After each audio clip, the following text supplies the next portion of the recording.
もご覧くださりありがとうございます。今日は2年半前に購入した収納付きベッドとその収納方法についてご紹介したいと思います。中学生になる娘のために部屋が狭いのでなるべくたくさん収納できて丈夫なベッドをいろいろ探してやっと見つけました。それがこのチェストベッド、ニトリのものです。娘に買ってみてすごく良かったので1年後息子にも同じベッドを買いました。もちろん大人も使えるベッドです。ベッドのご紹介と収納方法、使っているケースなども詳しく説明しようと思います。では早速スタート。全体はこんな感じです。部屋の広さの関係で全体が映りにくいんですが、これがその画像です。マットレスは付属していませんので別で買いました。ニトリの N スリープというシリーズのマットレスです。このマットレスも子どもたちは気に入っているようです。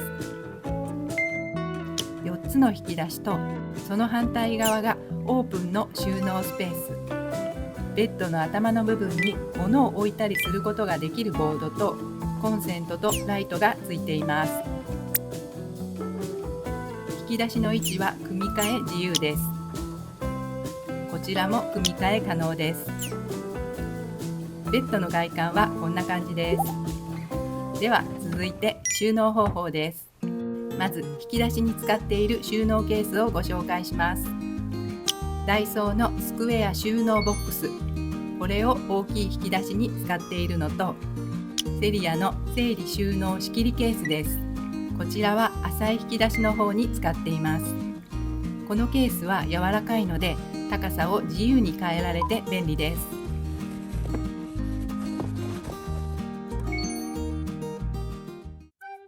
それともう一つの大きい引き出しにいろいろ試したんですが、この隙間にぴったりなスリムタイプのゴミ箱、これがちょうど良かったのでこれを使っています。今回は使っていないんですが、セリアの伸縮収納トレイ、これがいろいろ使いやすいのでちょっとご紹介だけしようと思っています。あとはダイソーの L 字ブックエンド、これも仕切りに使っています。収納ケースは以上になります。では具体的な収納方法をご紹介します。はじめに左側の引き出しです。スカートやジーパン、ボトムスを入れています。取り出しやすさと見た目がすっきりするように小さめのケースで細かく仕切ってみました。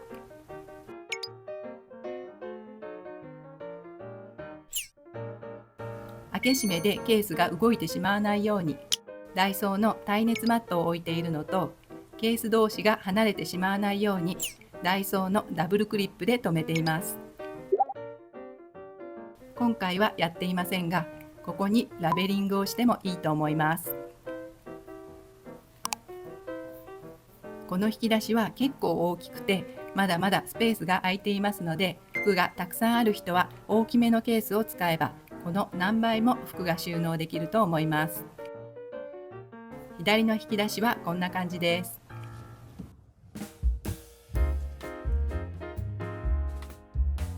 隣は浅めの引き出しです。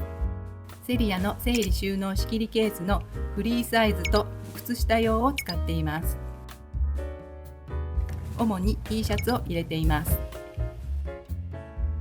ここも開け閉めで動かないように耐熱マットを敷いていますが、服を入れてしまえばそれで動かなくなると思います。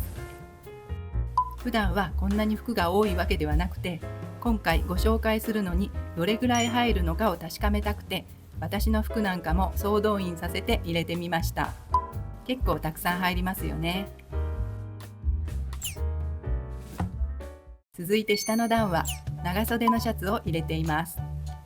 こちらも上と同じようにセリアの整理収納仕切りケースのフリーサイズと靴下用を使っています。スライドレールなので開け閉めはスムーズです。この引き出しはこのように収納しています。最後に一番右は左と同じ大きさの深い引き出しです。部屋の作りの関係で全部開けることができないんですが、通常はフルスライドレールで奥まで開きます。き出しの奥行きは47センチです。ここにはセーターやトレーナーなどを収納しています。使っているケースはダイソーのスクエア収納ボックスで L 字のブックエンドで服を仕切っています。こうやって仕切っておくとしまうときにきれいにしまえます。これがないとついつい上からポイッと入れてしまってどんどんぐちゃぐちゃになってしまいますが、この仕切りがあることでしまうときに立ててしまえるので、取り出すときにも見やすく取り出しやすい収納にすることができます。このような感じで収納しています。このベッドには使っていないんですが、このセリアの伸縮収納トレイ、これは小さめのものなんかを入れるのに便利ですので、もし下着などを収納する場合にはいいんじゃないかなと思います。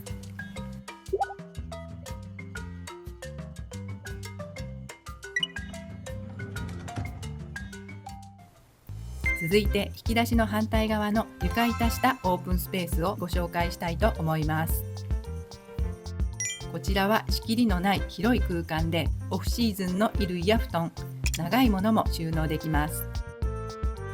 うちは冬用の毛布を収納していて、今は冬なので何も入っていませんが、暖かくなってきたらここに毛布を入れようと思っています。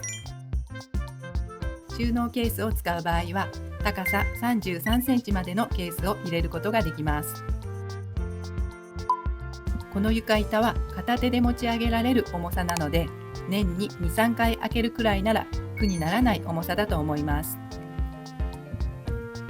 注意点は下に細い隙間が空いているのでホコリが入ります。